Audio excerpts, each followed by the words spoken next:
Hey, what's up everybody? My name is Dominique Johnson. Welcome to my channel, Empathic Guidance. I'm back with another video.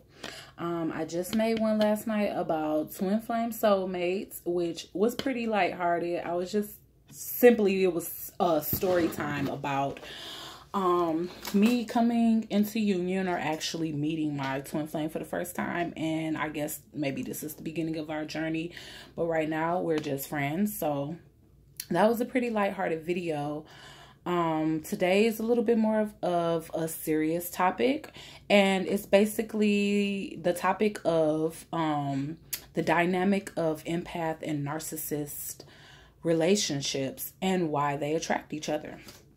So basically what I'm going to do is I'm going to start off by naming a few of the well-known qualities of an empath, following by a few of the well-known qualities of a narcissist. Hopefully everybody knows what a narcissist is. If you don't, click off this video, Google it, watch a couple of videos about narcissists, because you never know. You could be in a relationship with one right now. If not, you could have been in the past, and certain videos and, you know, just educating yourself and researching on narcissistic relationships or narcissistic people with narcissistic personality disorder is very needed, because there's so many people that don't know that they are in a relationship with a narcissistic person, and it's very dangerous, or it can be very dangerous.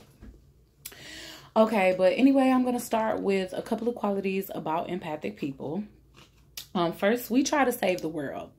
We literally attract broken people and try to fix them, to the point where we leave the relationship broken and they leave the relationship healed and fixed. So yeah, we are easily manipulated simply because we want to see the best in everybody.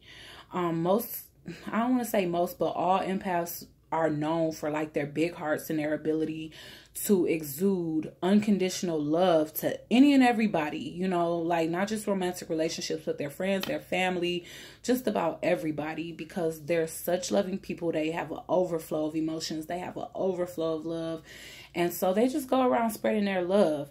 And 9 times out of 10, that's exactly attract a narcissist, because they, you know, they just observe their surroundings, and they'll kind of see people like us going around giving the utmost unconditional love to people that they aren't romantic with, and they just like, if I get into a relationship, she really gonna nurture me to health. But anyways, let me continue. Typically we are people pleasers, and a lot of that stems from possibly child abuse. You know, a lot of us weren't necessarily physically abused, but definitely experienced some emotional abuse, either coming up, or we had parents that maybe a single parent household where they didn't have as much time to spend with us as you know, a 2-parent household or whatever. So we absorb others' energy, and we are highly sensitive to other people's energy. So if you ever met a friend and you know that their natural characteristics is to be extremely positive, extremely loving, but they just have a lot of mood swings, and people kind of classify us as being bipolar, well, it's not true. And most of the time when we kind of act out or lash out with anger or anxiety or panic attacks or things that's not our norm, it's because we're picking up somebody else's energy, somebody else's emotions. So we are world-class nurturers. As I stated before, we like to fix broken people, and we like to take care of people, and we're people pleasers. So all of that kind of goes hand in hand. We like to feel needed. We want to feel needed. We want to nurture. We want to cook you food and make you feel comfortable and make you happy. That gives us a very euphoric feeling to make other people happy. Normally, we're very introverted. Me, myself, I spend a lot of time alone. A lot of people classify me as being funny acting, because I don't like going to a lot of outings. And when I do go, I limit my time there, because it's very draining to be around big crowds for me. And I know that, you know, maybe people aren't deliberately energy vampires, but there's a lot of energy vampires out there. People that are perpetually negative,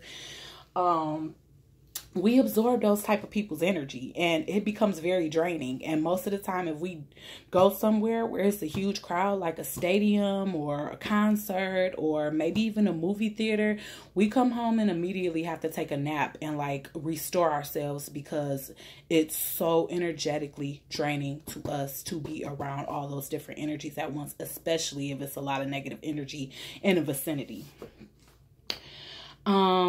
So basically being introverted is the same as needing alone time. So I don't know why I didn't kind of incorporate the two. But, and being around many people is draining also is related to that. And usually we're very intuitive. Most of us don't know that we're intuitive. We kind of ignore our intuition and kind of peg it as paranoia, or, oh, I've been hurt so many times in the past that I don't even know what I'm talking about. I'm probably just being paranoid. Like we literally chalk our own intuition up and don't trust our own intuition. So a lot of us have to hone in on that.